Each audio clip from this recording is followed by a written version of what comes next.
going to be an intro that plays? No, just go live. We go.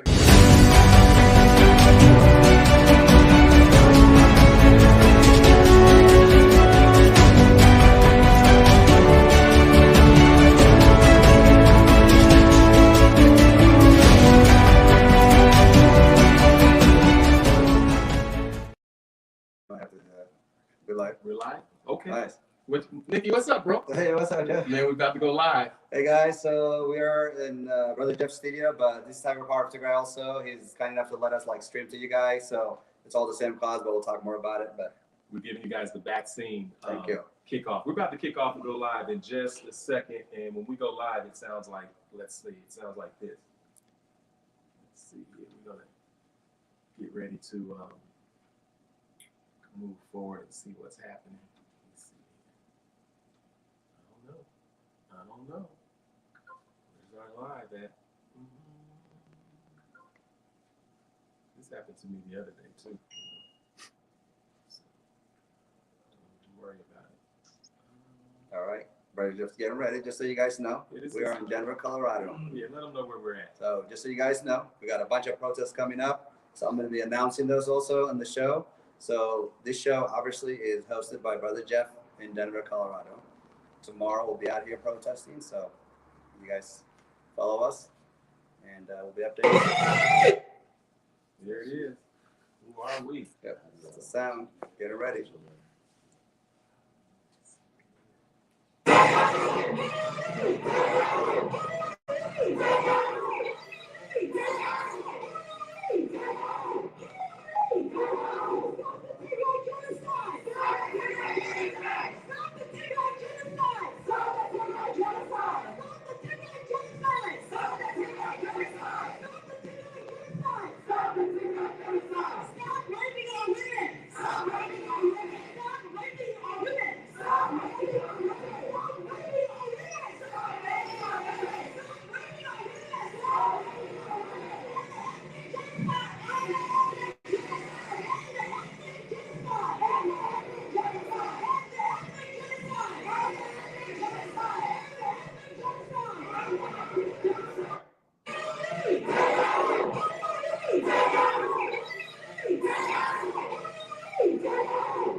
Now I'm looking at this right now. Everybody, before we even get started, I need you to hit share. It's time to hit share. We're going to have 1,000 shares in just a moment. And the reason I'm asking you to share right now is because a genocide is taking place right now in Tigray. There was a time, I would say before 100 days, we were convincing individuals that the people of Tigray, they were being denied access to humanitarian aid, food. There was rape, looting. The Eritrean soldiers were inside of Tigray. And those cries seem to be going on deaf ears from family members. But now the world is watching. Like you see at the beginning, it began all over in various cities across these United States. And now it's getting louder and louder and louder. I want to let you all know, again, hit share right now because we're going to give you some vital information. We're going to give you some updates. There was a huge rally that just took place in Washington, D.C., and it moved over into New York. It's on its way to Denver, Colorado, and all of these other places. I've got to let you know, it's a powerful moment. A movement is going on, and some of you are saying, where is Tigray? Like, Brother Jeff, where's Tigray? And I've got to let you know, Tigray is east of Ethiopia, south of Eritrea, and no, north of Ethiopia, north of Ethiopia, south of Eritrea, and east of the Sudan. Now, I know what you're saying. Who's this with me? Mickey Tigray. What's up, man? What's up with you, Brother Joe? Man, speak right in that mic. Lean up and speak into the mic because I gotta tap in with you. I've been showing a lot of protests and they've been expanding everywhere, and you've been in the middle of all of them. Like you're Mickey Tigray, Cyber Power of Tigray is in the building. He is in Colorado right now, getting prepared for a rally that's taking place tomorrow. But you just got back from Washington, D.C. You just got back from New York. Can you give me an update? What's happening and what are you seeing in terms of the movement? Yes, sir. Thank you, Brother Jeff, for having me and for having my buddy from various states within the United States of America. Man, yes, it's obviously almost 5 months now. Tigray genocide has been taking place by Eritrean troops, by the Amhara militia, and various federal troops within the Ethiopian government. The unelected Prime Minister of Abiy Ahmed declared war on the people of Tigray. And we, the Tigrayan Americans in the United States, of course, we can't just sit and watch just the inhumane and the genocide that's taking place in Tigray. So we rose up and we are working hard to bring awareness to America, and we have done successfully. Now we are asking for action, but the movement has actually gotten stronger. And to be honest with you, Brother Jeff, most of the protesters that you see on the street today were actually moved by BLM. So we were in the BLM movement already for Black Lives to Matter. So what we're doing is Black lives should matter everywhere in the world, and that includes in Tigray. And so, for you to actually voice for the people of Tigray, to bring awareness to the listeners around the world, but particularly, I'm going to, just briefly going to say to our African American community around the United States of America, we need your help. We want you to speak up. The movement you talked about. So we were in Washington, D.C. on Thursday this week. And then we had a very successful caravan and then on foot protest, of course. The State Department sent out their official and they accepted our demand now. We're demanding for action. We've been demanding to be heard for Eritrean troops to be taken out, removed from Tigray. And the Joe Biden administration, Harris administration, has been gracious enough to really speak up. And so I think they are headed in that direction. But anyway, to that protest, to your point, so we went from Washington, D.C. The next day on Friday, we were in New York City. And on Saturday, we had unofficially a picnic for our community to just reconcile and get together and just be able to just recoup from everything. And then, now we have a preparation for tomorrow here in Denver, Colorado. And I can go on, but I'm going to give you an opportunity to ask more questions, and I'll announce the rest of the protests that we have coming. That is none other than Mickey Tigray out of Portland, but everywhere. There's been a strong movement within the United States and around the world now. I want to go over here to none other than Ndele. He's right there. Ndele, welcome. I got to say to you, welcome home. Thank you so much, Brother Jeff. It's been a pleasant roller coaster ride back and forth, east, west, and east coast and west coast. So, Brother Jeff, and to you also, nice to see you again. But let me take off my mask now. I'm just showing off. So make sure what I got in New York and what I got in Denver and also in DC. Ndele, what was it like? First, like take me to Washington, D.C. What were the numbers like? Brother Jeff, that's why we always ask the local law enforcement or authority, because since they keep track the movement of the protesters, and they have not given us an official statement, but they know that they are in thousands, which is they separate two protesters, which is the Oromo community as well as the Tigray community and Friends of Tigray. So I think it was in thousands. There's also people are coming to the events, both in vehicle and also some of them are coming in, with as a pedestrian as well. So Well, I will tell you this, and Dele, welcome home. We're going to come back to you in just a second Thank because you. we're giving you an update from all over these United States. I want to run over here, and we've got Afwerki, not Isaias. But we've got Afwerki, and we've got Afwerki is from DC, and then Danny is from Dallas. Afwerki, I'll tell you that the community descended on your town. What was it like? And what did you experience in terms of the growth and the not only the growth, but also the the energy, the spirit of what was taking place? Well, to kind of correct Brother Jeff, I am originally from Washington, D.C., but I currently reside in Denver, Colorado. I've been here for about 2.5 years. So I'm still somewhat, people know me as, I'm from D.C. So until, for a few more years, that's probably stick. But in regards to the question, going back to D.C., this is not the time I want. No, I didn't want to go back to D.C. for this reason, but we must and we have to. And the good thing that I noticed or that I experienced was that this movement is led by people a lot more younger than me.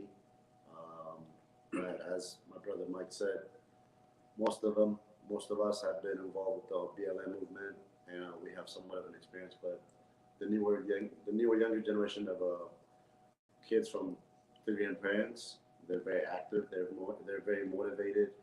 They're traveling from all over the place in this country, America. And I've seen people that travel as far as, say, California, Puerto Rico. There were some people even that came from the UK. So that gives me a lot of optimism that we're doing the right thing. We're fighting for the right cause and for the just cause. So, but let me ask you this, Afwerki, and again, everybody hit share right now because someone doesn't know that a genocide is taking place.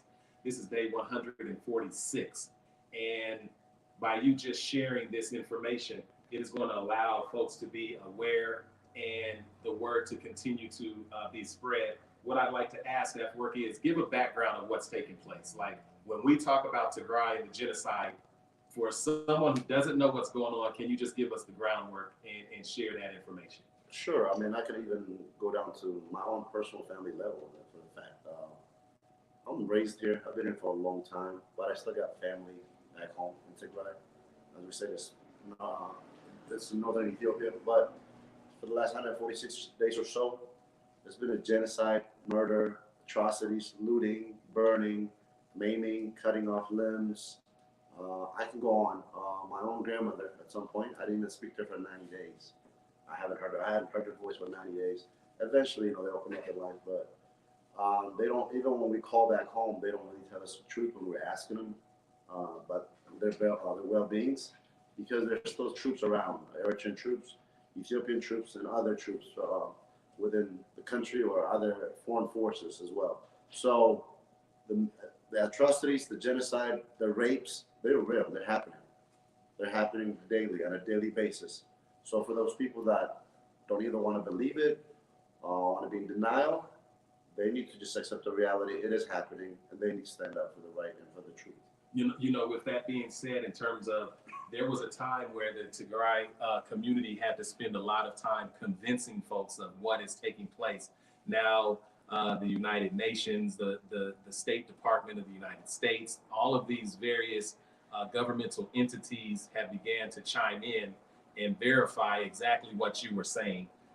So does that put the ball further down the line in terms of, look, now it's time to do something now that we know exactly what's taking place? There's no longer a time to say, well, maybe, perhaps, I don't know. We know what's happening in Tigray right now. Is that right? Well, not only the U.S. government or the UN or other world bodies, but even the Prime Minister of Ethiopia himself actually admitted that there's raping going on.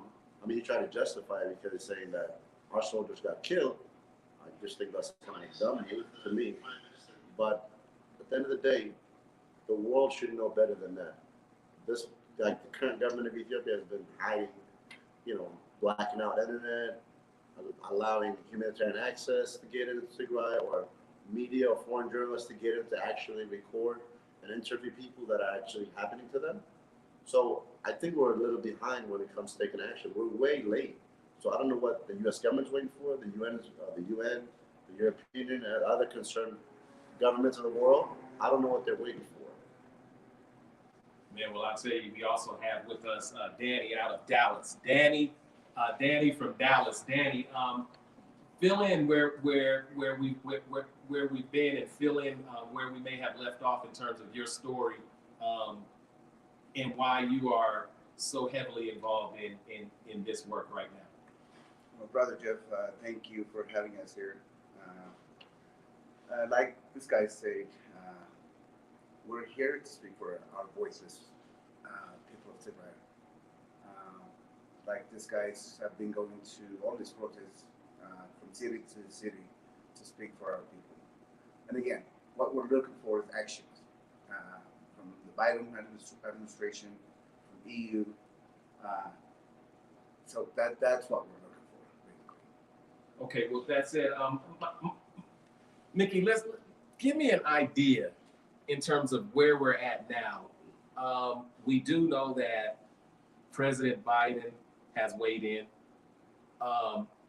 We do know, like, Vice President Kamala Harris has weighed in.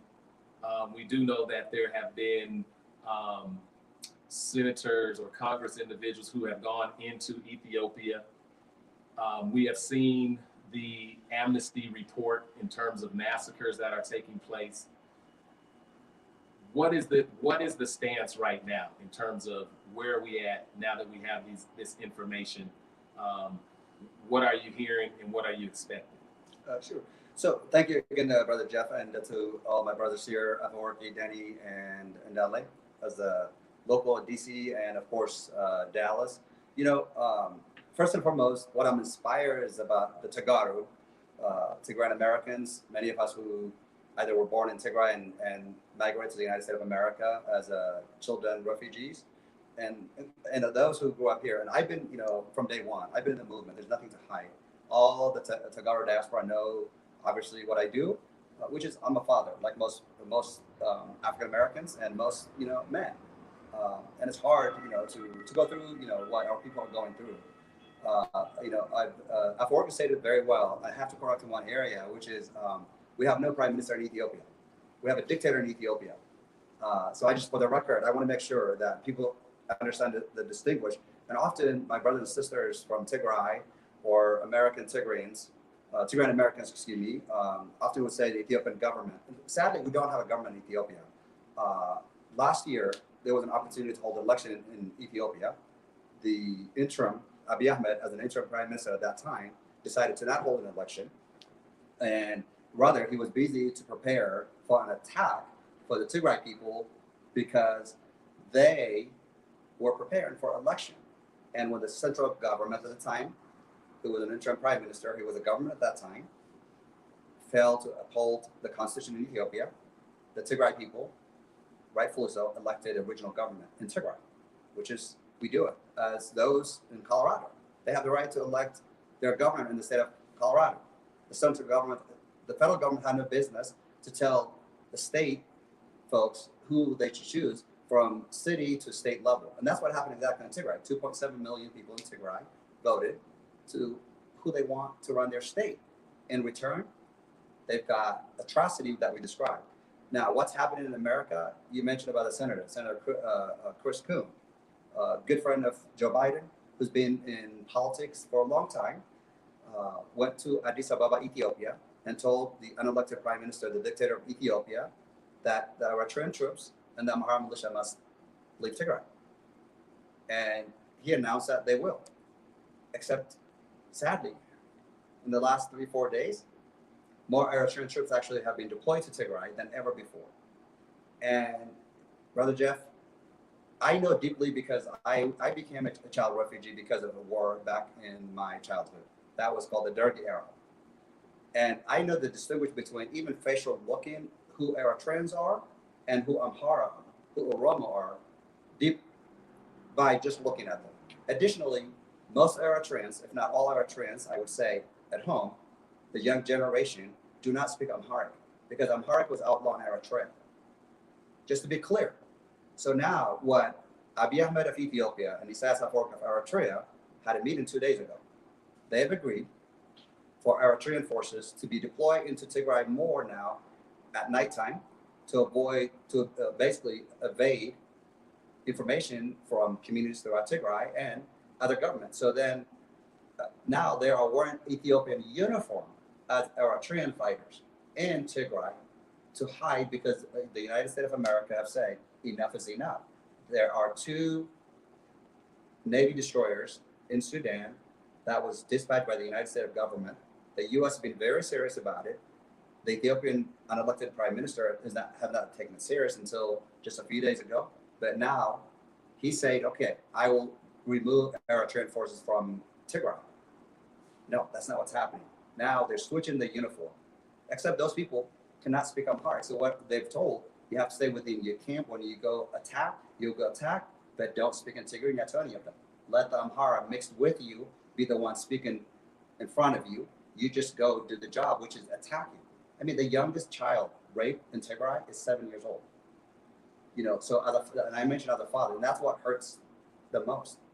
As a father myself, if I was still in Tigray, that could have been my daughter, Brother Jeff. So that's why when I say to my fellow brothers and sisters, African American brothers and sisters, this goes to everybody, to the white community, to the white, to the black community, but I'm saying specifically to the African American community, we need you to be the fighters for us. We want you to fight with us because politically, I've already mentioned why the world is waiting. It is politics dirty, and the U.S. is pushing for an action.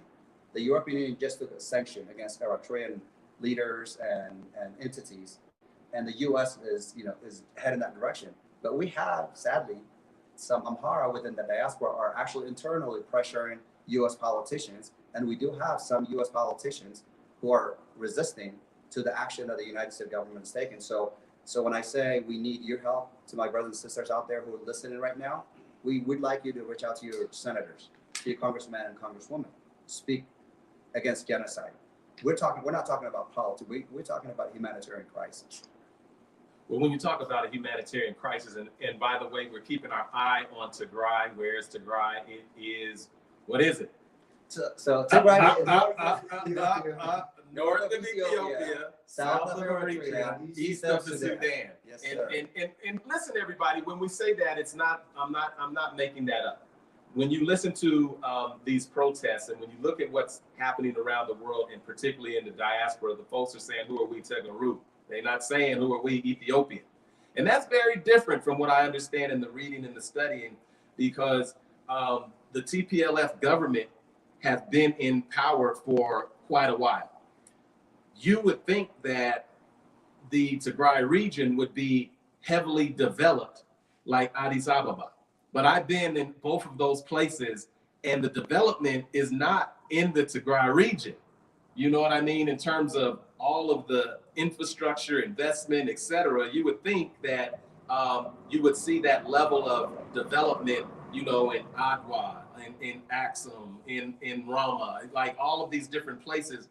But the opposite is actually the truth. So with that being said, the reason we say that Tigray is north of Ethiopia, south of Eritrea, and east of the Sudan is because there is no government, and we continue to say this, there's no government that would allow another sovereign nation to come in and attack its people.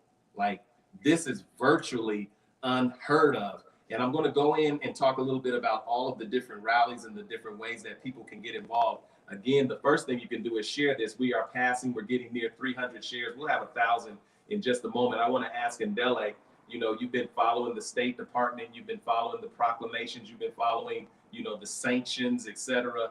And so, Ndele, I want to ask you specifically, what are some of the things that you have been following politically since we last talked? I know you've been in various cities. I know you've been covering with KETO, the media wing of what's happening, and being an incredible journalist. What are some of the conversations, some of the things that have been taking place as it relates to the politics? And then I want to get with Danny and Afwerki and talk about the humanitarian crisis. Like, the politics is one thing, but I'm always saying rape is never good. Starvation is never good. Looting is never good. Attacking citizens that are fleeing for safety, that's like never good. And we can't wait for a political fix if in fact folks are saying, well, let's wait and see. The wait and see attitude took place in Rwanda. The wait and see attitude took place a lot of different places. In Dele, can you give me an idea of what you've been hearing politically and what we need to be paying attention to? Who have you been calling? Who have you been talking to?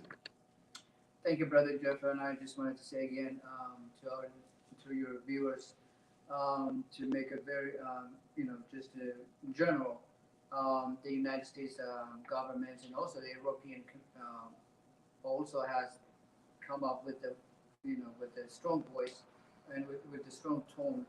But during when the Washington D.C. and New York protests are going on with the Tigrayan community, there is a closed door update. A delegation who traveled to Ethiopia from the United States. Those are being delivered already. The State Department has also been updated. I'm assuming this Friday we'll be able to get some information publicly, since the time is very short since the delegation just returned. But the President of the United States has been updated about the information, and some of them are very concerning. And some of the Prime Minister's also response that to continue for his mission that of course they agree with humanitarian, but there is so-called law and order things that he trying to convince both the delegation, but they were not really surprised. They're not really serious about it. I think the other one is also he was discussed and he was told exactly. So after the meeting on 24 hours, he came in front of his parliament, literally admitting what we all been saying.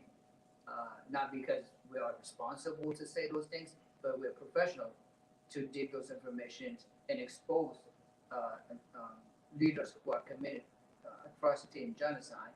So publicly, in his own parliament, he admitted, and not only that, he also admitted that they returned troops there. Guess what, Brother Jeff? And according to Ethiopian constitution, and also in the military request from another sovereign country, the parliament has to approve. Just like in this country also. I mean, I know the Congress has, the president can request if the United States wants to engage in war, but sometimes the president has, authorized, can authorize too. So with that said, so the prime minister had not done or consulted the parliament when the Eritrean military was in Tigray. But now he's telling the parliament they were there, and he's trying to justify. I don't want to too much take out. This information is already open to the public. But what I'm trying to say that the reason he said it because he said it after the United States delegation meeting took place within 24 hours. Before that, also 72 hours before then, the U.S. ambassador specifically, but there was 40 diplomats flew to Tigray just to sit in the hotel and then just heard from the appointee leaders from the prime minister. They have not a chance to even to travel to Tigray to speak to the general public. After that's so interesting. And Worky, I want to ask you because you've been traveling. I want you and Danny to chime in on this. If a foreign nation comes inside of another sovereign nation and attacks the citizenry of said nation, wouldn't that be a rallying call for everybody? Like, whatever your differences are, like in the United States, Nikki, if something happened in New York, if something happened in Connecticut, anywhere, everybody seems to put their differences aside and then they unite as a nation. Afwerki, what does it mean to be a part of the Tagaru community and another sovereign nation comes in and attacks your state, and there's not a rally, but there's almost seems to be a participation with individuals? Like, it seems to me that has created a stronger bond and pride amongst the Tagaru people that I have like never seen. You know, people that I've known for years and years that were Ethiopian. You would never even know about any other identity attached to them. Today, there's something different. How does it land with you two when your own country people not only participate, but I'm seeing folks cheering and just some of the most incredible acts of, I would say, hatred. I mean, I don't even know how to say it kindly, but the intensity of, I don't mind someone from the outside attacking you. Like, is there a way to create a bond in that kind of environment? Where are we at? So it's like this. Let me just kind of break it down for in the simplest terms. It's like the American government asking, the country Mexico to attack Colorado, and also say Arizona to join in the party, and everybody's kind of like holding their heads and just waiting for somebody to respond. So to respond to your question, how do I feel, or how do most of God around the world feel? Forget the people in Addis Ababa or outside anywhere in Ethiopia that are Tigrayans. I feel betrayed. That's maybe the easiest word I can say. I feel very betrayed because, throughout our lives, we were taught to believe. Our parents told us we are Ethiopians first and foremost, even though our parents might have came from the northern part of Ethiopia, which is Tigray.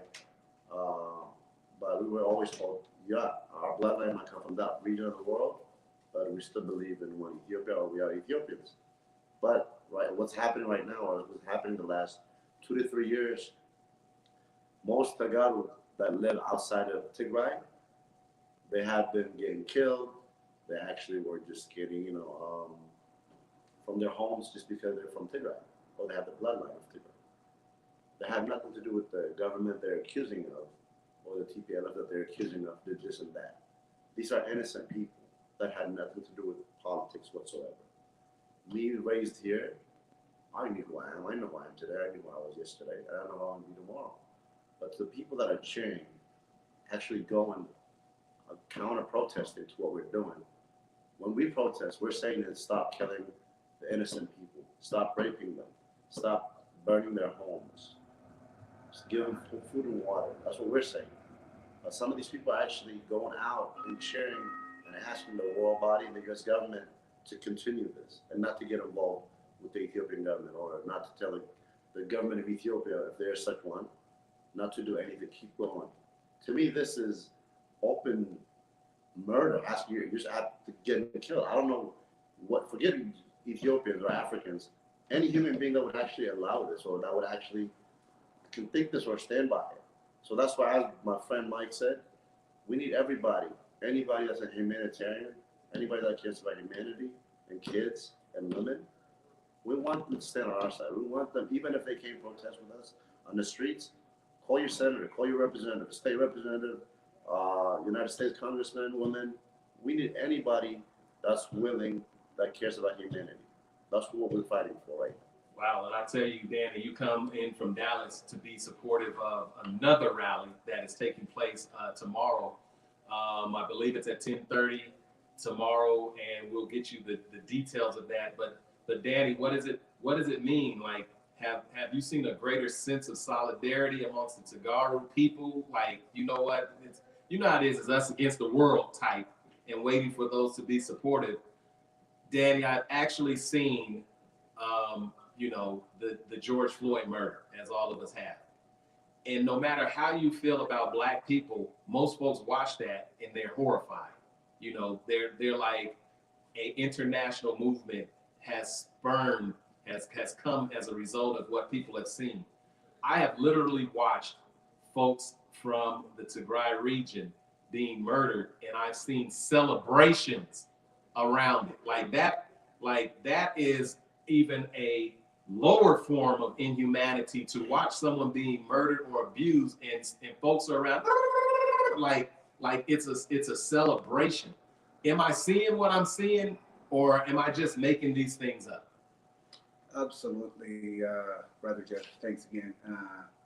Look, I'm sad. I'm angry in what's going on in Tigray.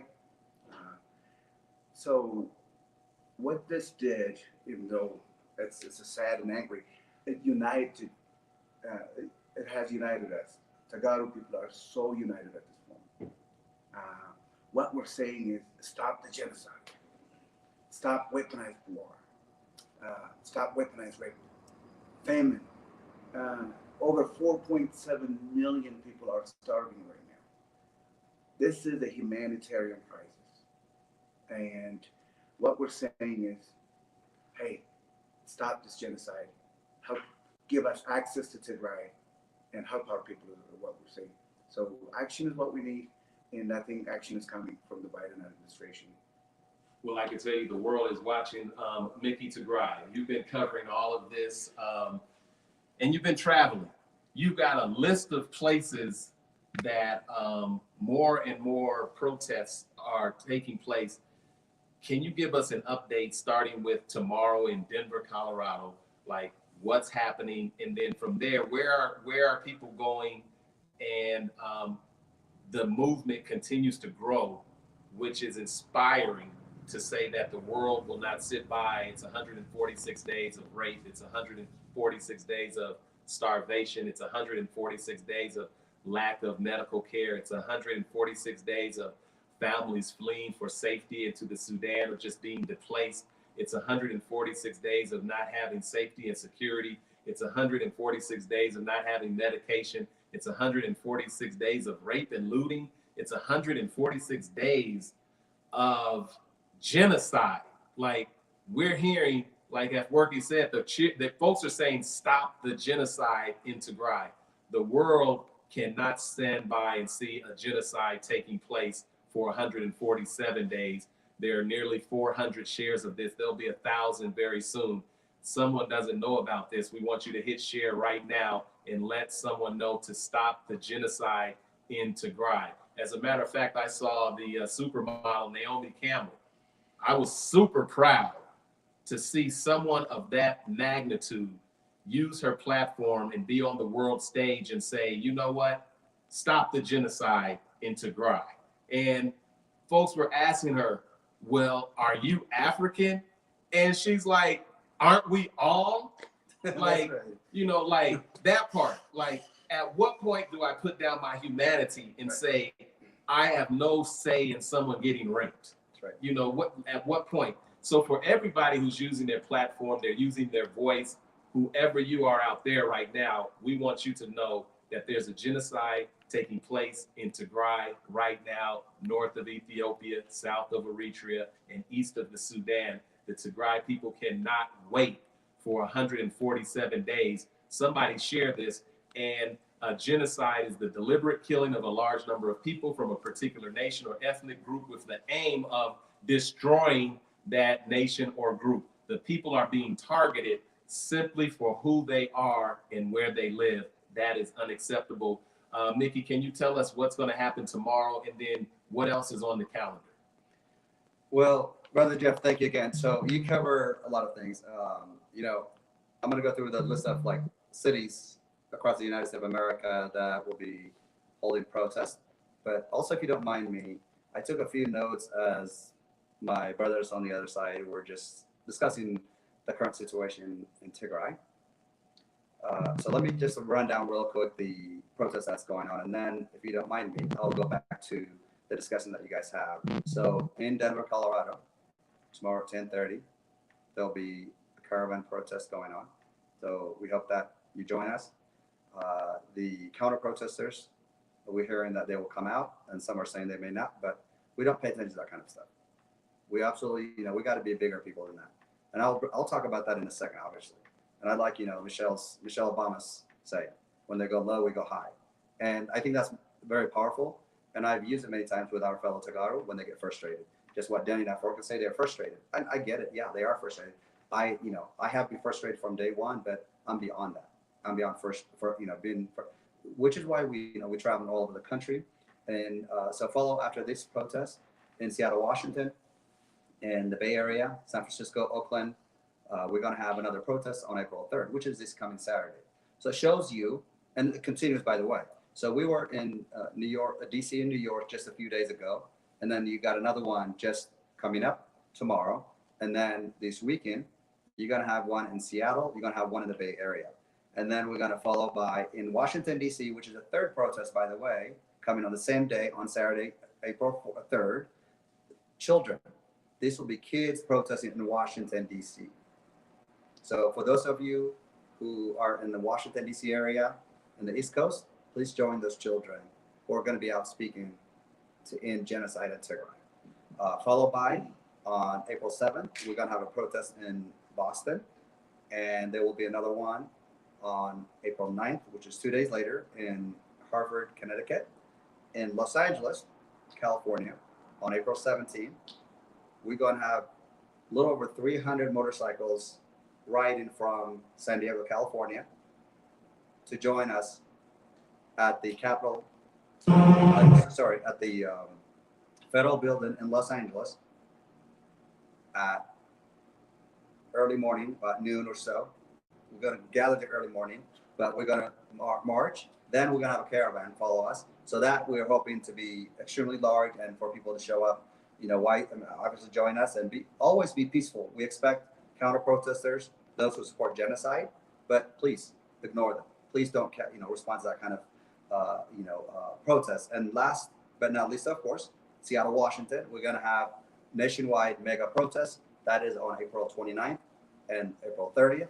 And that is to make a statement to Amazon to stop selling book that is written by a dictator who's ordered a massacre on his own people by inviting foreign countries like Eritrea, Somalian troops, and we didn't mention here in the show, but the drone from the United States Arab Emirates is actually being the most heinous attackers at the beginning of this war. And it was the Tigray diaspora who consistently pushed to stop the genocide by the United Arab Emirates using drones to attack in the name of attacking military. So that has been successfully ended. So then, I think you talk about the atrocity. The Prime Minister, Ndala mentioned, when he went to his parliament last week, in front of the parliament, he complained. This is the translation. For those of you follow social media, it's all over. And it was live broadcasted on Ethiopian television, and it went worldwide. He said the women in Tigray, the girls in Tigray were raped by men. Hear me out. They were raped by men, but his soldiers were killed by knives in the battlefield. Are you kidding me? I'm not making this up, Brother Jeff. For some of you guys, yeah, I shocking. saw the captions, but you speak the language. Like I'm sitting there, I'm saying, like, Mickey, when you say rape, there's no but after that. Like, Thank you. Okay, I'm not clear on how the language works, but I'm saying there's no but after rape. Like, there's never a justification for rape. There's never a justification for genocide. There's never a justification for allowing your citizens to be attacked by a foreign nation. There's never excuse for that. You know what I'm saying? Absolutely. And so you are telling me the captions under what you were talking about are actually true. When you were listening, you were hearing Abiy Ahmed say there was rape, but our soldiers were being attacked by bayonets. Like, I don't understand the logic. Well, and that's, so Brother Jeff, like, hear me out. So this man, so the Oromo, who makes the largest population in Ethiopia, for those who are not clear about history, about the demographic of the Ethiopian population, there's like 110 million people in Ethiopia. Out of the 110 million, the large tribe within Ethiopia are the Oromos. Ethiopia makes up about 80 different tribes and 87 languages. But Oromo makes the largest population. The Oromos have said, we feel that we're not, getting enough credit for our size, and we want to be part of the central government's system, and they push and protest, peaceful protest. So when the Tigray People Liberation Fighter back in the 80s and 90s formed into central government to switch from being TPLF to EPRDF, which brought all Ethiopians together, they were building, like what you mentioned earlier, and I took a little note what you were talking about. You've been in Tigray personally yourself. Brother Jeff, for 25 years, sadly, we have the Amhara elite in Ethiopia that have been saying that the Tigray tribe in leadership are stealing all the wealth and taking it to Tigray and making Tigray rich. That is absolutely false. I know it's false because I've been in Addis Ababa. I've been to the Edna Mall. I've been all over. I know what I'm seeing, and I know the differences between the different regions. Absolutely, but sadly, Brother Jeff, for the Amhara at home and in the diaspora, they have never traveled to Tigray like yourself to see it themselves. The very few who saw it are, now realizing like that's not true. But just like to switch the subject for a sec here, when Donald Trump won the election, he was continuously lying. Even when the women who were attacked by him in rape or spoke up, he was attacking them, and then he figured out a way to just repeat lie after lie, and people fought for them and voted for him, sadly, to win an election. So in Ethiopia, what's happened is for 25 years, the Tigray leadership fall asleep, thinking we're going to make Ethiopia. We're thinking big. They were thinking about unity in Ethiopia. The Amhara, they will talk about unity, but their job is always being just crafting hate within their own community towards the Tigray people. Eritrea, the people of Eritrea the majority of them speak Tigrinya, which is the language spoken in Tigray. Well, we are interlocked together. I guarantee you, Brother Jeff, when this war ends, the people of Eritrea and the people of Tigray would cross arms and live together and would rebuild Tigray together. I have no doubt. But we have a group within Eritrea called Hegdef, who supports Isaias Afwerki as a dictator. So Eritrea went 30 years of fighting and 30 years of dictator. That is a sad reality. And I think, war to me, I'm not a soldier, but for those who fought in war, you fight war on the battlefield. When you lose, you don't attack girls, women, the senior citizen who cannot run, who are defenseless. That is exactly what Isaias Afwerki ordered his army. More than 700 worshippers at Aqsa, as we've said many times, were taken out of a church and executed one by one. I've been to that church. I've been all through there, and it's very interesting. If you go to like Aksum, for example, when you get there, it's going to be full of pilgrims and prayers and fasting and chants and worshiping. You know what I mean? And to come into, and when I say Aksum, I always let you all know it's called the Holy City of Aksum. Before there was the Holy City of Jerusalem, before there was even the Holy City of Mecca, there was the Holy City of Aksum. And when we take the holy part off of Aksum, then it just sounds like this is a place where you can go and commit atrocities without any repercussions. It's sad to hear. When I need your interpretation abilities one more time, because like I said, Mickey, there's no but after rape. Amen. And then Amen. Now when folks were saying Eritrean troops get out of Tigray, I heard it again. Eritrean troops are in Tigray, but I didn't invite them. Like, hold on a second. Like, foreign troops are on your soil. Right. There's no but. There's like, I'm going to keep pursuing the TPLF. Don't worry about Eritrea. Don't worry about a sovereign nation inside of my land. Right. Does this make sense to you? Because it's certainly. Afwerki, does this make sense to you? Because it certainly does not make sense to me. Well, there's no way it can make sense something like this. A sovereign nation usually stands up for all its people, north, south, east, west. So, on one hand, if they're saying that the Eritrean troops are not invited, then why is the Ethiopian government or the Ethiopian military collaborating with them? And if they're not invited, why don't they come out from the beginning and say, hey, we're being invaded by foreign troops? So obviously, of course they're invited.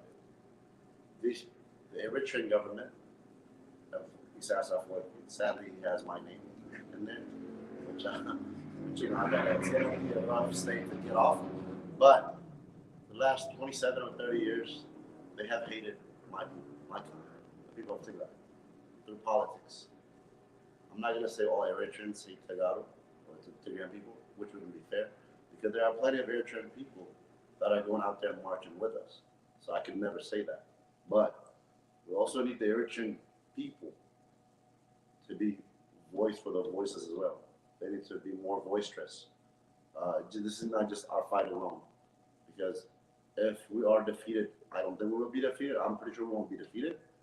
But tomorrow it will be them as well. What are those shirts you had on? Like, what are the shirts you and Danny have on? So the shirts that we're wearing right now, this black shirt, it says Woyane Diaspora Force, which stands for TDF abbreviation-wise.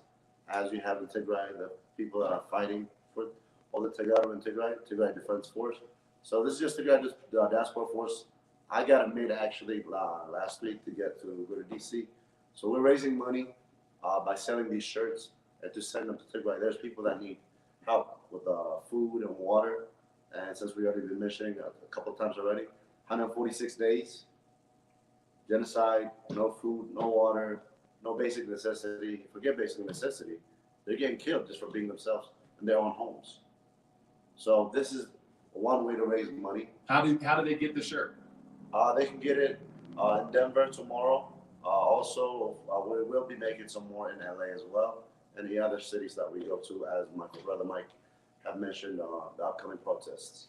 You know, Danny, I got to ask you a quick question because you're in Dallas, and I was telling him and he and I, we talk about this all the time. Here in Denver, when you get to the protest tomorrow, or even as you travel around Denver itself, you will not see Aurora police cars. They cannot come into Denver. When you go to Arvada, you are not going to see Denver police cars in Arvada. If there's a problem that takes place, you might have the National Guard. They will even need to have permission from the governor to come into their state. Can you, in your studies and in terms of what you've been thinking about, help me unpack why there are military personnel or armed force personnel or police personnel from other states inside of Tigray? You know what I mean? Like, and does that federal military apparatus include Tigray soldiers? Like, or were they purged? I don't get who gets to fight who. Like, help me unpack who gets to fight for who, because it seems like a free for all. No, I hear you. It's pretty disgusting. We know that the Amhara militia are in Tigray because we hear it from our people and we hear it from reports. We know the Fano militias are in Tigray. And again, this is from another state that's coming to Tigray to attack and kill civilians as well as, to fight with TDF, obviously. And then we know also that the Eritrean troops are in Tigray. As a matter of fact, from what we hear from reports, more troops are coming in the last couple of days. So we're saying Eritrean troops out of Tigray, Amhara militias out of Tigray, Amhara Fanos out of Tigray, period. Then, go ahead. To add to what Danny was saying, to answer your question, no, there are no Tigrayan soldiers within the Ethiopian military. They have been purged. Most of them are in jail, or we don't know where their whereabouts are. Not only soldiers, there's actually citizens, private citizens, that are being jailed randomly every day outside of Tigray. And I saw a lot of them. Close family members of mine personally have been in jail as well. And other people, friends, families that I know, friends, parents that I know, that have nothing to do with politics, that have nothing to do with any of this stuff, that have been in jail, that are still in jail right now as we speak. Well, in Delhi, I got to ask you because in terms of a militia, there are militias in the United States, but they're not sanctioned by the government. Like, it's like you can get a handful of folks together, have some arms and start patrolling something, but you're not sanctioned by the government like a militia. Like, help me understand why it is so easy for folks to say these fighting forces are inside of Tigray, and there seems to be no recourse, particularly when you have the federal troops purging Tigray soldiers. I don't get it. Like, militias get to be involved as well. That shows you how the prime minister thinks, how low he can go, you know. And also, I like to educate him because he listens. Of course, he watched Brother Jeff, according to our sources. Uh, the prime minister trying to, since he came in power, pretend like he's like someone like he has an uh, an attitude of being like, trying to explain to people and put his laptop, trying to brainwash people. In the parliament, when he discussed, like I told you earlier, he kind of bragged about the United States, if they want to bring their, he I think he needs to go back and read the how the United States operate, because the way he said it was wrong.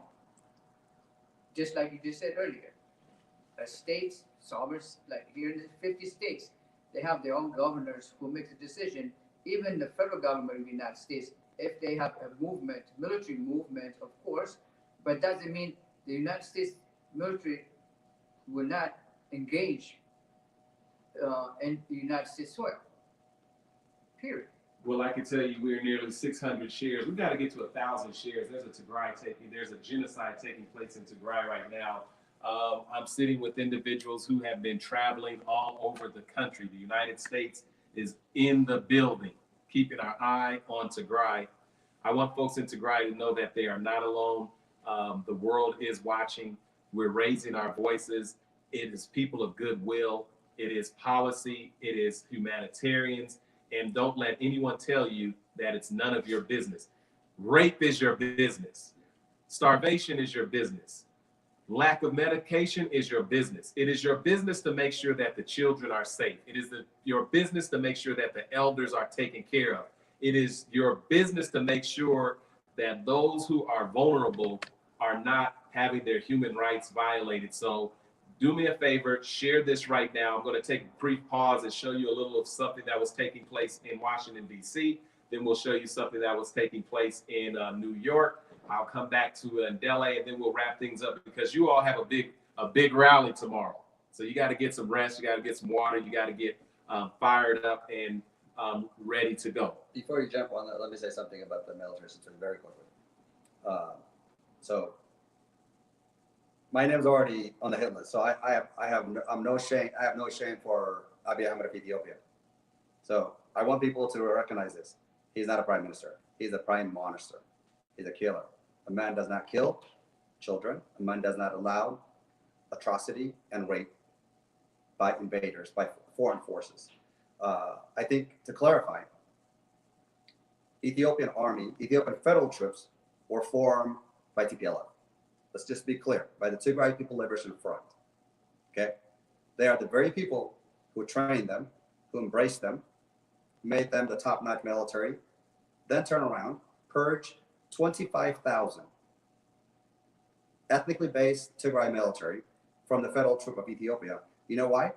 They knew that if the 25,000 part of the federal troops within Ethiopia remained armed as they were Ethiopians up until November 4th, this is very important for everybody, that they knew that those Tigray ethnic soldiers will not allow the federal troops from Ethiopia, the Eritrean forces, to enter to Tigray and do what they're doing today. So what do? They immediately purge 25,000, jail them, and today we don't know. On November 8th, 4 days after the atrocity started in Tigray, my nephew, who served in the federal troops for 29 years and who served in Sudan, Somalia as a UN peacekeeper, in Liberia. You folks hear me out.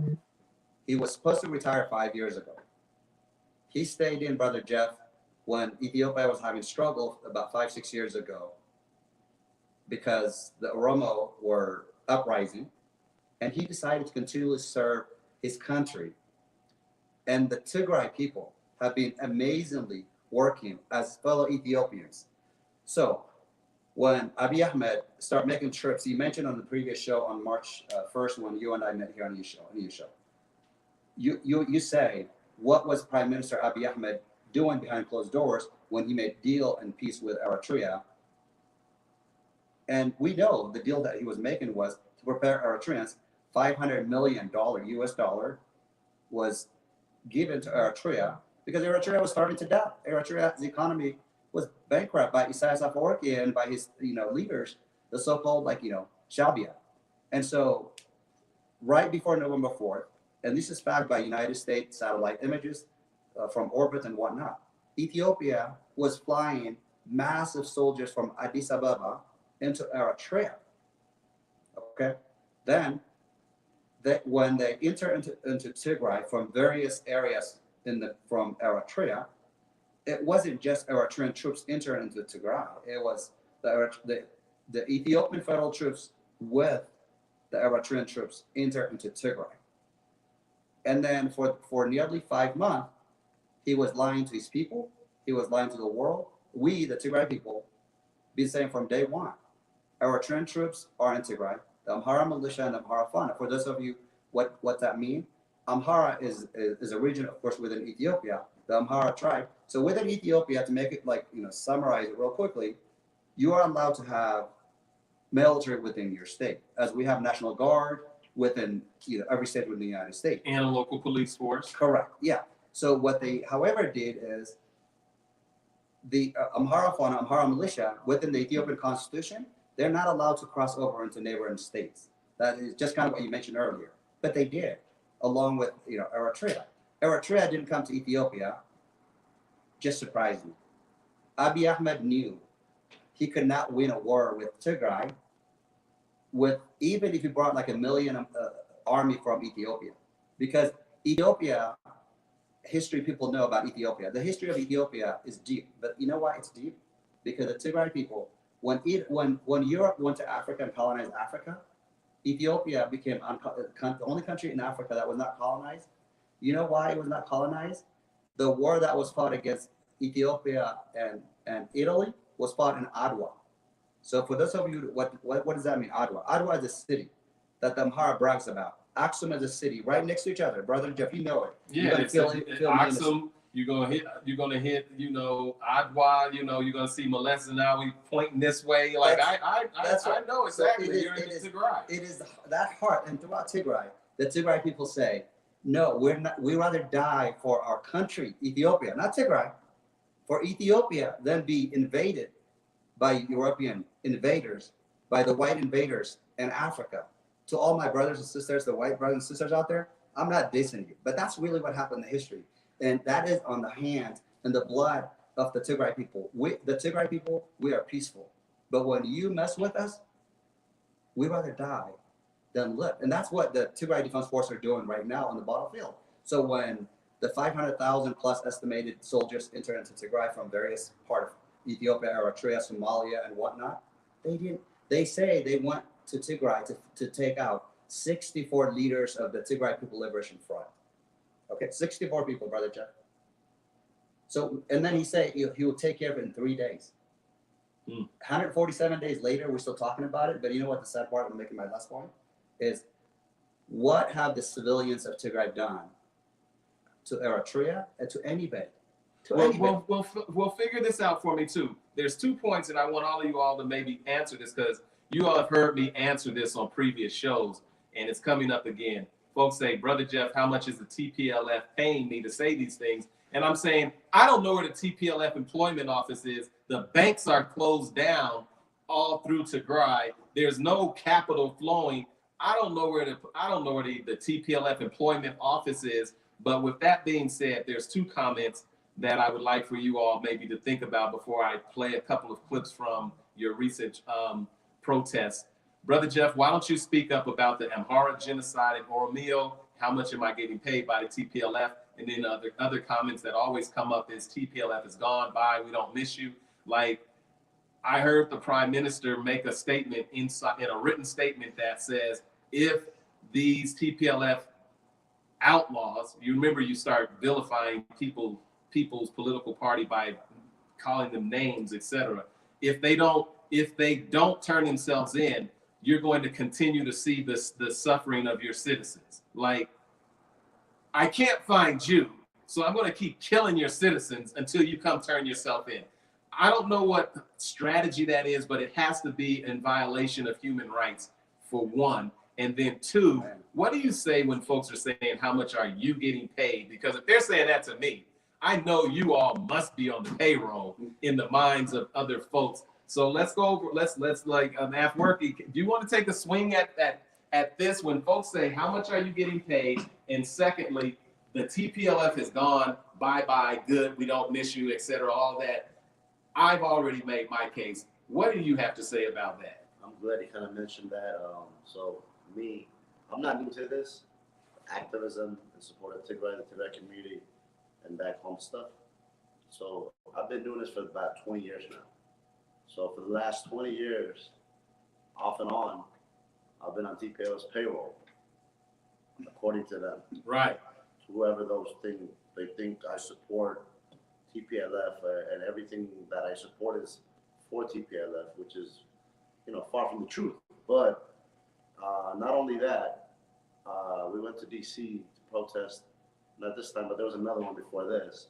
We had a caravan protest, and sadly, they said all these cars that are protesting is from all the looting that took place the last 27, 30 years, and we bought those cars with that money.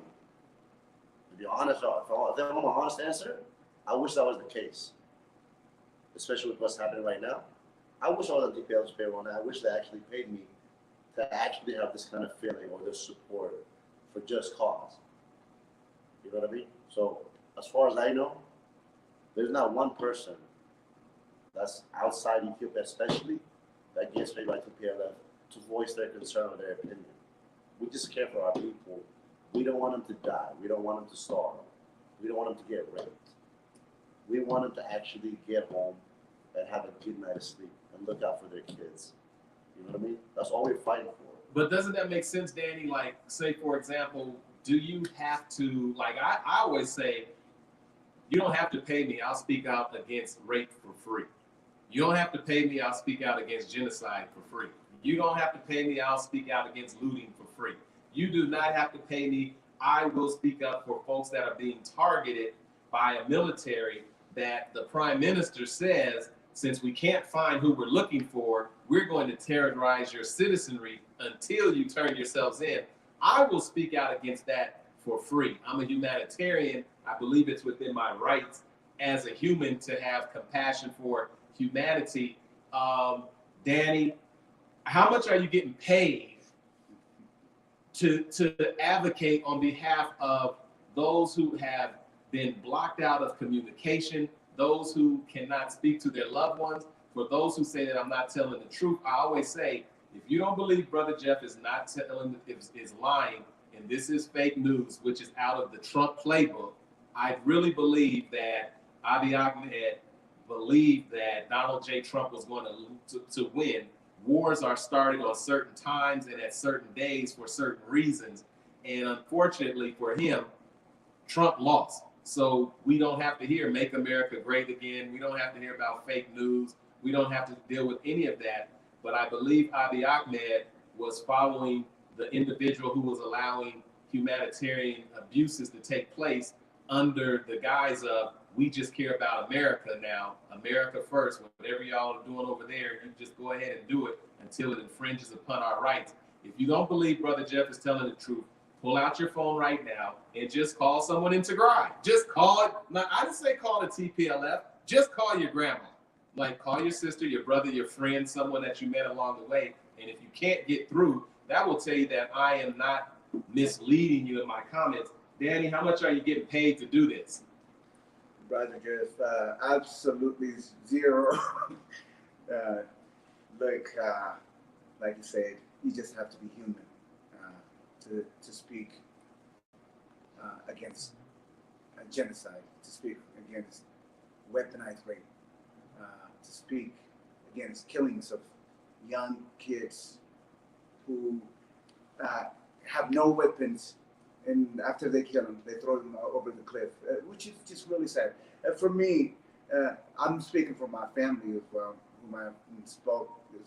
You know, it took me over 3 months to speak with some of my relatives, and I haven't spoken to several of my other relatives. So of course I'm going to speak for them. But like I said, you just have to be human. With that said, Brother Jeff, one of the comments that I saw was, "What can we do?" So what you can do is write your congressman, your congresswoman, talk to your senators, and write letters, contact them via phone or email. So that's what you can do. Thank you. All right, you all. Here is someone, Oral Meal, that says, I am Oral Meal. I am not a TPLF supporter, but I am against the genocide against the people of Tigray. The Amhara Special Forces need to be held responsible for their crimes they are committing against the Oromo farmers in Wallo as well. I think people in the world now are just looking for justice. They're looking for transparency. They're looking for the international media to have access to see what's going to happen. And as I say, we're keeping our eye on Tigray. I also say it's hard, if not impossible, to hide genocide. To add to that, to what you said earlier, call Tigray. Currently, you can't call Tigray right now. Phone lines are off as we speak. So in that sense, they can't really do it. They're going to have to talk to us. They can't do it, and they can't even have lights. Like, the power is cut off. And Dele, I'm going to come to you. And just like what I want you to do just for a second, and we're getting ready to sign off because there's a big rally taking place in Denver, Colorado. We're on this side of the pond, keeping our eye on Tigray. Tomorrow, 10:30, we'll give you the details. I believe you're going to be meeting on Lincoln Street, and maybe it's the 6th and Lincoln over in that area. Here's what we're going to do. I want to show you some of what Ndele was capturing over there in first in Washington, D.C. So let's see what we have.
He was singing, like, what was that? Like, I There's the words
What is that we're hearing, Nikki? What is that? What is that we're hearing? This is powerful. So let me just give credit to this artist. Solomon is an artist. He's from the Amhara, the very people that we've been talking about.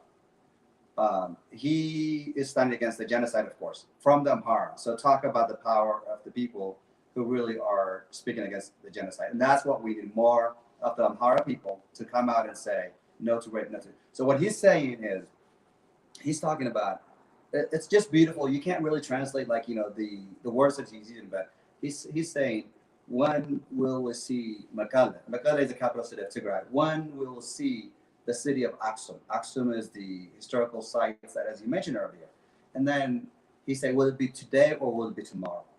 So it's kind of a poem. And he's Amhara. He's from the Amhara tribe. Wow. And he has been in most of these protests with us, side by side. And I actually, I know we're live on Cyberpower Tigray, so my phone is busy right now, but I have a ton of photos that I would love to share with you. But he's out with us protesting in every protest, and he's standing against the genocide.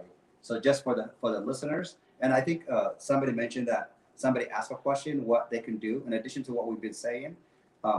Let's not be fooled by all the GoFundMe that are out there for Tigray. If you really want to help Tigray, we have a nonprofit organization that was founded in 1989 in Washington, D.C. by the Tigray community. During the Derg era, when the Tigray people were displaced from Tigray and became refugees to Sudan and migrated to the United States, they started a nonprofit organization called Tigray Development Association, TDA. That is a 501c3 non-organization. So far, we have raised $2.7 million US. So if you want to donate something, if you want to do something good for Tigray, for the people of Tigray, this organization is raising money now. When the genocide stops, when a corridor opens, we will do everything to rebuild Tigray. So if you want to do something financially, we have a nonprofit organization called Tigray Development Association. So if you Google it, there is a GoFundMe. You can donate to that. Any of those individuals pretending that they are helping Tigray, opening up GoFundMe, they are just milking your cash. So I would say, please do be wise for how you can help. And when Tigray corridor opens, we will be putting up more announcements and whatnot. But for the time being, your money should not be taken advantage of by those who are saying they're raising money for Tigray. They're actually raising money for their own benefits. Well, I can tell you, Ndele, you had an opportunity to talk to. I captured you interviewing him at the end of that song, and so Ndele, what I would like for you to do is to kind of tell us about tomorrow, what folks can expect and where to be, and then we're going to wrap things up so you all can definitely make your way, get some food, some rest, etc. But if you think that it's laborious for us to be here, imagine 146 days without food. Imagine 146 days not knowing where your loved ones are. Imagine 146 days being in a refugee camp in the Sudan. Imagine 146 days knowing that not only rape is occurring, but imagine 146 days being the victim of rape. Imagine 146 days without medication. Imagine 146 days going to the hospital and seeing that the hospital has been looted of medicine and has been destroyed. So if this is cumbersome for you, just imagine how much more difficult it is for the people of Tigray. We are demanding that the genocide stop in Tigray, in Delhi. Can you share with us what takes place tomorrow and where individuals can be? Thank you, Brother Jeff, and I appreciate it. Of course, our colleagues here, our brothers, did their testimony. I would just like to wrap it up. Like you said, first of all, the question you asked me about what's going on tomorrow. Of course, we're here in Denver. I know a lot of people see us like we're in New York and DC. So every time when I say something, so they make sure, we have to distinguish the specific city and states that we're going to be in tomorrow, which is here in our hometown in Denver, Colorado. That would be same location, which is on 600 Lincoln Avenue, which is in the corner of 6th and Lincoln. That would be the time in Denver time, at 10:30. So of course, this is not the first time, so all the Tigrayan community will be participating. But as you know, we have new faces, and even here, you can see how this is dedicated to be. But the same, my brother Jeff, the question that was asked to all of us earlier, I think, since you know that I don't get paid, so don't want my answer. So I thank you very much for that. No, But I want to elaborate. paid by the TPLF. So I just wanted to elaborate it because he asked all of them because you don't want my answer. Well, you know that they always think they know you're on the payroll. I mean, So, everybody assumes like they assume that KETO,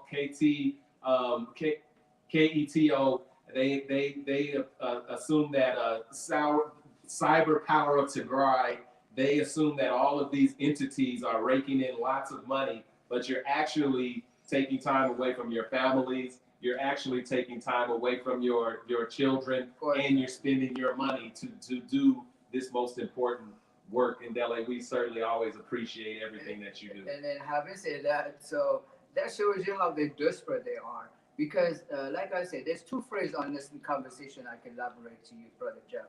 I want it to be, I'm not just, sometimes I like to talk very kind of polite, maybe. But now I don't think, I don't want to say, since you did not say the trigger word, I wanted you to say first the trigger word, and then I'll say it. Okay, the trigger alert. This is a show that triggers people because you've been in a free think zone. If you're not willing to be exposed to other points of view, tune out now and don't read the comments. You have been warned. I think my three brothers, they eloquently said it in English. But when you have this sovereign country coming to you, there's the two words that phrase it. When Prime Minister Abiy and Isaias, when they're trying to do atrocity to Tigrayans, they have they know what they're doing. So with any means, but you can't. I'm going to say it in Amharic. It's not. I'm not going to say that because it's not like they don't know what they're doing. But by any means, they have to extremely, use to wipe out the Tigrayans in any means, from civilians, military groups, employers, professionals, even unborn ones, young women, just name it. And then for the other Ethiopians who sleeps and pretend like, oh, nothing's happening, they know that. They want that things to happen to Tigray too, because they have the inferiority, because they think everything they create, it belongs to them. Like, the theater, your brother, the chanting for the church, just the historical stuff. So they jealous about it. They even underestimate them. Back in the 90s, they're not going to win. After 70 years, they march in Addis Ababa. And then they say, oh, they're not going to stay for 6 months. And they ruled them for 27 years. And they still languing that word. Oh, they've been there for the last 7 days, this and that. You know what? They're trying to cover up. But Ethiopia was not born 27 years ago. It was before. They still derogatory, insulting a lot of every ethnic group. What Mikey was explaining to you earlier, they were derogatorily saying bad to describe all those ethnic groups. And Amarinya is but I want to say it in the phrase. So saying that, the same thing now, the mission they have is just talacha. They wanted to use that by any mistake to make the Tigray look like in Ethiopia look bad. But guess what? Abiy is still looking for it, and with the flashlight and the beautiful Rock Mountain in Tigray. He still did not find, and he's still trying to terrorize the Tigrayans. But now not only he's facing the war with and a challenge from Tigray's TDF, but the diaspora TDF is also rising up. So, Brother Jeff, and then I hope you're going to have a lot of airtime for that. We will speak in the future, but I wanted to continue to tell you, kind of like just like the budget, they just do anything with Isaias, with everybody, but they just pretend like this is just like a low on water. And I'll be trying to like low level, but it's not. Well, I can tell you it's Thank you, powerful. And thank you, Ndele. It's powerful to be with Cyber Power Up to Grind. It's powerful to be with Eat to Grind. I want to thank you for all that you continue to do. Everywhere I look, I see you.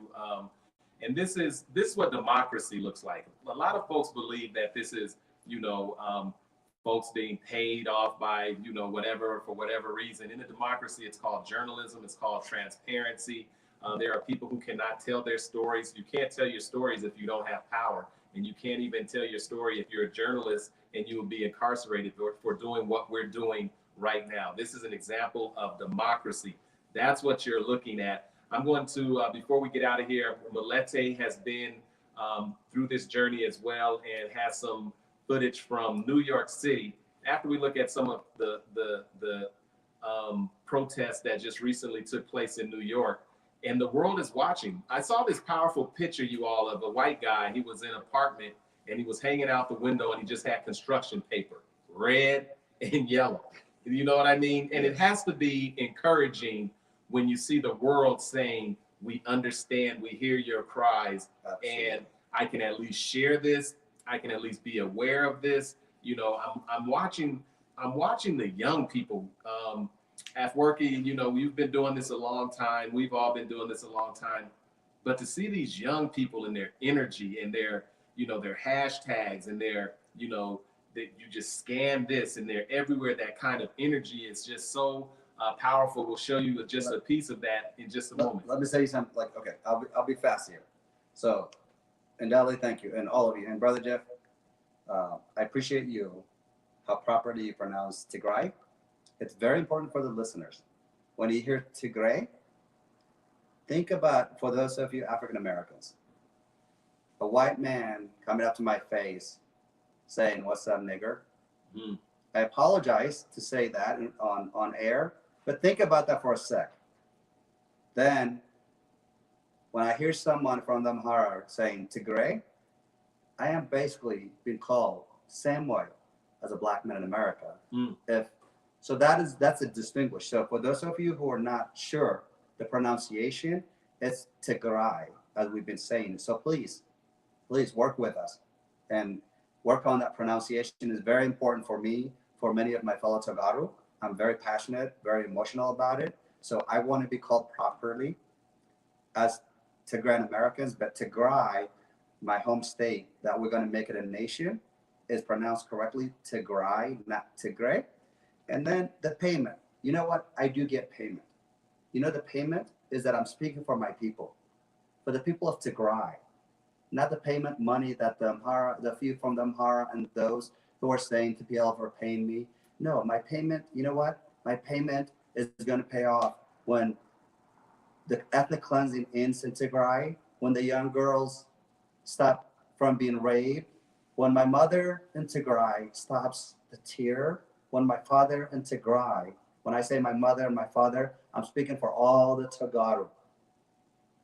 For all the Tagaru who've been tortured, who've been shot live on video and pushed off a cliff of the mountain of Tigray. For those of you who have not seen, that's my payment is to end that. Mm. That's what I speak for. Abiy Ahmed recently said that he's been defeated by media. You know what? For over 25 years, sadly, the Amhara have been very, very good at lying and controlling media. But now we rose up. And Brother Jeff, I appreciate you. Cyber Power of Tigray receives zero payment. In fact, it is brother like Ndele who actually provides certain equipment to help me to run the show. I get zero financial help from anybody to even set up my equipment. I self-fund. When I travel all over the country, I pay my own hotel, my own airfare, and then I share rooms with my fellow brothers and sisters across the country. And I have a full-time job, and I'm a father. So yes, my payment again is not the money that they're like deceiving or lying to people out there. And I'm trying to be very professional and to hold my emotions. But my payment is to end the atrocity, like MLK, Rosa Parks, many of our African Americans who died for us to be here today. That's what I'm no MLK. Don't get me wrong. I'm no Marcus Garvey. I'm nowhere to be there. But when you look at the fact, when you look at the history, it wasn't until the 1950s that young black girls can go into a white school. Okay, Brown versus Board of Education. Our young African Americans, our young Americans don't even read the history and understand. It was only in the 1950s that we black people were allowed to go into the same school. And in 2020, we saw George Floyd massacre murder in front of our eyes. Racism. So when I say pronounce Tigray correctly, it is hate, it's racism in Ethiopia by the Amhara elite who perceive us, we are the second-class citizen in Ethiopia. So I want all of you out there who's been listening to us, please understand. Brother Jeff is taking his time out of his day to bring awareness. Those of us who are traveling, we're heartbroken.